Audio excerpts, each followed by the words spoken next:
Okay, so I did my project on espionage in the Cold War. I really enjoyed doing this project. I went down a lot of rabbit holes, but overall it was a lot of fun. And I chose espionage because it's something that I've always been interested in. Um, I would like watch 007 videos and Inspector Gadget when I was little. And so I just decided that this would be a fun project to do. So without further ado, we'll go to my first slide here. Um, I start off with the Cold War.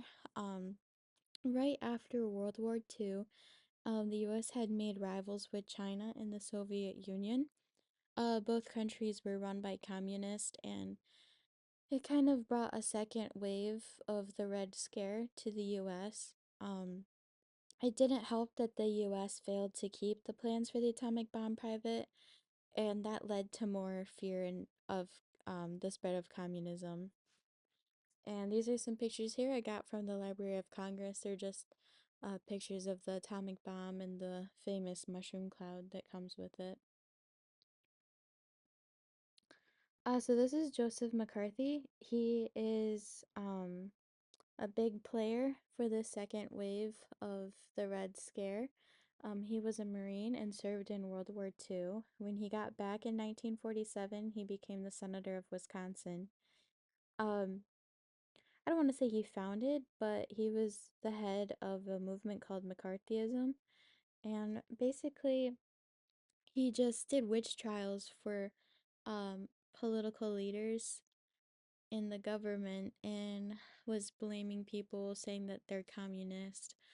He claimed to have a list of like 205 people that were communist in the government, and that like his whole campaign was going to be bringing down communism and corruption within it. And he was a big bully. He ruined a lot of people's careers.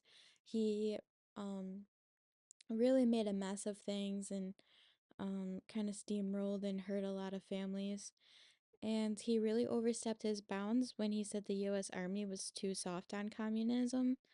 Um, but through all of that, he actually never found any communists. Um, I have this political cartoon here of McCarthy. It says like 205 communists in the State Department. And then they're like, okay, well, maybe 81. Well, I'm sure there's gotta be 50. And then finally he's like, okay, there has to be at least one. And he didn't actually end up discovering any or bringing it to light. So, after a hearing that he had and a debate when he was getting reelected, a lot of his lies came out of the woodwork. It kind of showed his true colors of that he was just kind of a big bully, and he lost the election. His career went downhill from there, and he ended up passing away in his mid 40s in 1957. He had some struggles with alcohol that caused his death. Here's another political cartoon that I found on the Congress Library. Um, it represents the like the free world looking at this carrot, they're labeled as peace talk by the Soviet and communism. And if they were to grab the carrot, then the string would pull the hammer down on them and crush the free world. I just thought that was really interesting that it wasn't just, like political people that were worried about communism. It was kind of everyone. Um, Again, I found this on the Library of Congress, and there's many other interesting illustrations that I found there. So getting to the spy and espionage side of the Cold War, this is the Klaus Fuchs. He was a German-born scientist. He was part of the German Communist Party. But once the Nazis took power, he moved to England. He was afraid of being persecuted.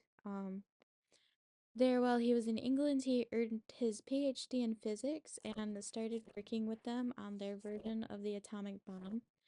They called their project um Tomb Alloys, and our code name was the Manhattan Project for the atomic bomb.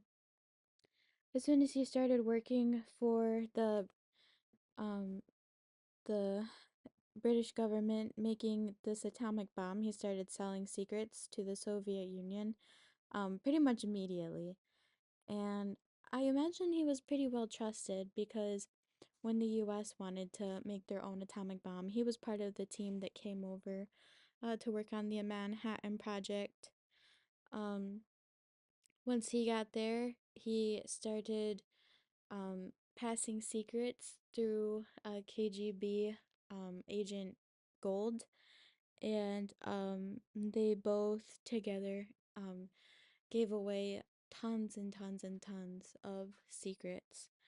Um, Experts believe that thanks to him, the Soviet Union was able to produce their atomic bomb 2 years faster than they would have without him. Eventually, he was tried and convicted for espionage. Um, and when he was in England, he signed like this contract saying that he wouldn't sell secrets. So he was tried for that as well. He was sentenced to 14 years in prison, but only served 9. And I don't know, that just kind of bothers me because I'll talk about them later, but the Rosenbergs, they were put to death for espionage and treason. And I know that he's not a US citizen, so they couldn't really, um, execute him like they did with the Rosenbergs. But I still feel like 14 years of a sentence plus reducing it to 9 is pretty easy escape for him. Okay, this is the next person. His name is Theodore Hall. He was very, very intelligent and very young. He was 18 when he graduated college, which is kind of crazy because usually people start college at 18. He's a degree in physics as well, and he was the youngest person to be in the group working on the Manhattan Project. He also started passing secrets to the Soviet Union and went by codename Mlad, MLAD, which meant young. Um, Although there is a lot of incriminating evidence on him and proof that he was involved in passing secrets, he was never convicted for espionage. And then finally, this is David Greenglass on the left here, and his sister and brother-in-law, um, Ethel and Julius Rosenberg.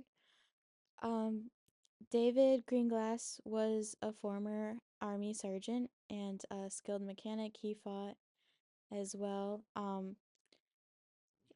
Between him and his brother and sister, they passed 12 pages of key important notes on the development of the atomic bomb, as well as rough sketches of what the atomic bomb looked like, and how to build it.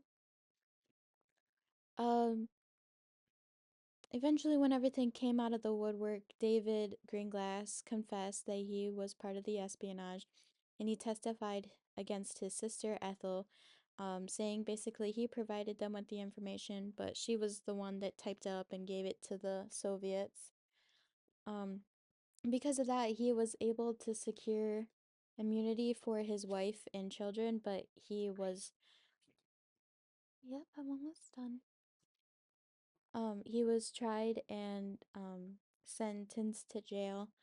Um, but on the other side, the Rosenbergs were tried for treason and they were executed.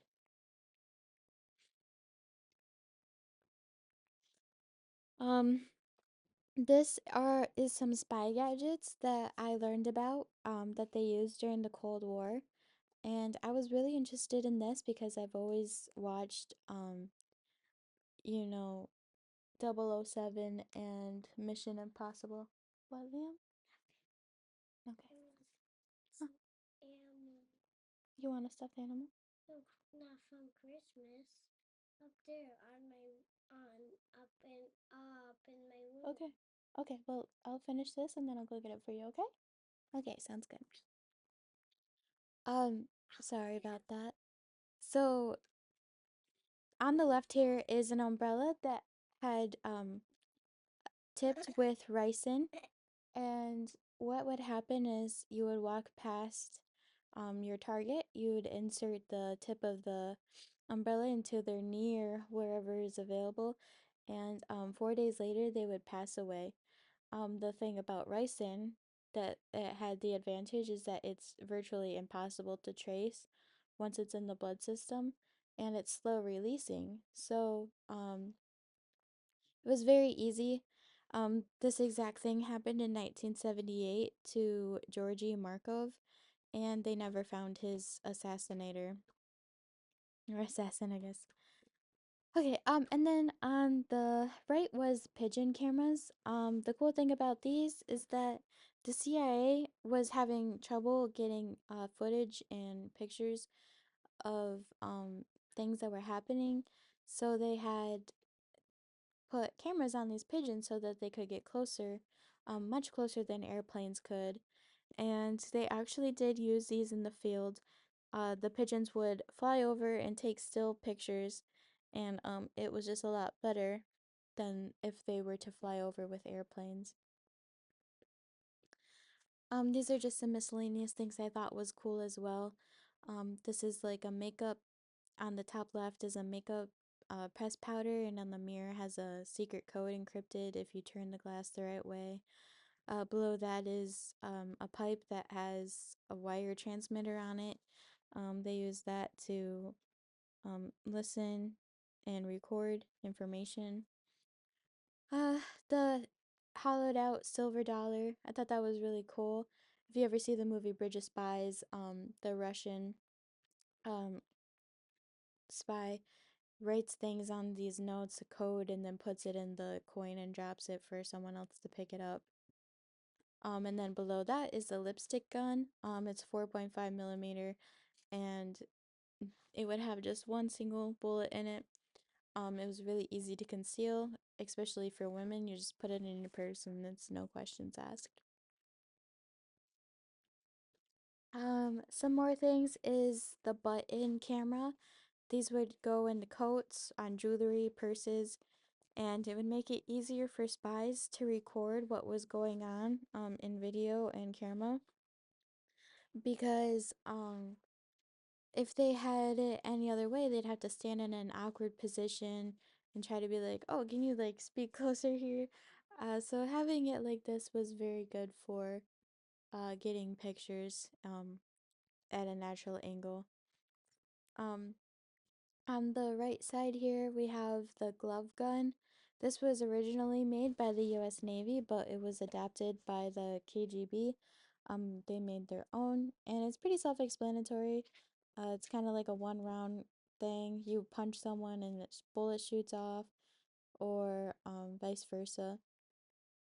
Um, they like these because they were easy to conceal, and they also used these in their field of work.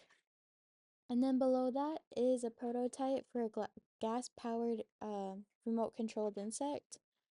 Um, these kind of remind me of drones, and basically it's just a little insect that had a camera on it and it could record things.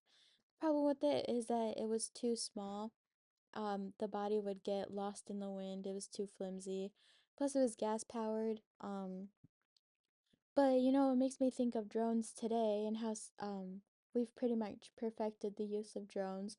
So I kind of wonder if they've like revamped this somehow so they use it in their work. Sorry. And then my last slide here is the disappearing ink pen. You basically write whatever you want in ink and it will disappear, and you use heat and vinegar to reveal the message.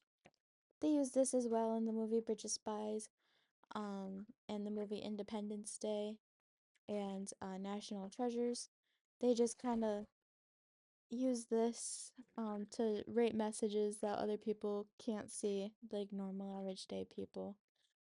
Above that is the through the hole um camera, and they would use this to get an entire scope of a room at once, get some pictures and videos of what was going on, and just kind of get some dirt on the enemy. And then finally on the right side we have the camera ring. This was used by the KGB, and the problem with it is that it can only take one picture at a time. It's on your hand, so you have to get your hand very steady and in a very specific angle. Um, it was never used in the field, and only a couple of them have been made. I thought that was really cool. All right. And then moving on to the third part of my presentation here. This is what took me so long to turn this in because I was just going down rabbit hole after rabbit hole. This here is Sidney Gottlieb. He is an American chemist and spy master, and he was the head of Project MK Ultra. MK Ultra was a project started by the CIA to try and discover mind control. Yeah, Liam, she's awake? Okay, she's okay for now. Thank you for telling me. Um, I'm sorry. So the US was worried that the Soviet Union and China would take our prisoners of war and brainwash them in some way. And what I kind of learned from this project is that um it's kind of like the battle of the evils, you know. It's like no one wants to decimate an entire country with an atomic bomb or brainwash people, but if the enemy can do it, you better figure out how to do it because they're going to use it on you. And it's kind of sad, but it's something that I realized through this project. The way that they would try to figure out how to use brain control is by using massive amounts of um, lysergic acid dithylamine. It's also known as LSD. Um, and it's a synthetic drug that was created on accident, and it kind of like unlocks the mind in a weird way and makes you see things. And it's kind of bad news. It's highly addictive. Um, Sydney, also known as the poisoner in chief, um, bought the entire world's supply of this drug. Um, they say it was only administered on about 150 people, but I honestly don't believe that. They gave it to colleges to use in their studies, psychologists to use on their patients. This drug was kind of everywhere, and you see the repercussions of it now. You'll see it in like the 70s, the epidemic in the 80s, and even now, like we have outbreaks of opioids and fentanyl, and sometimes I wonder if this has anything to do with um this massive outbreak. Um, the Project MK Ultra, they were notorious for keeping bad records, and towards the end of the project, once they knew that they were busted, they burned many of the records, so not a lot of it is left over that we know of, and a lot of things is just word of mouth from patients and their like records of what happened.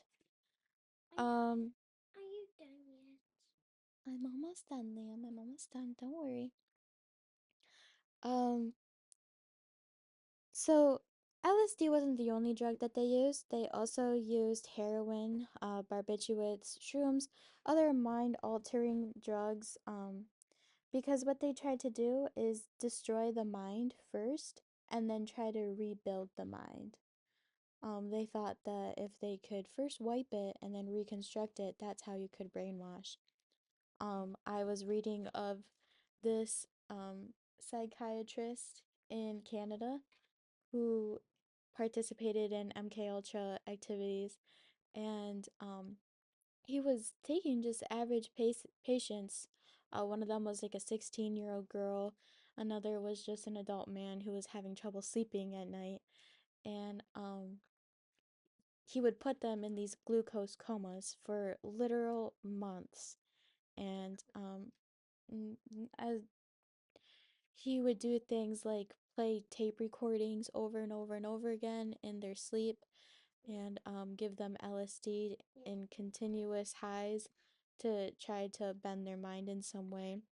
Um, they were very unsuccessful in this practice from what we know of.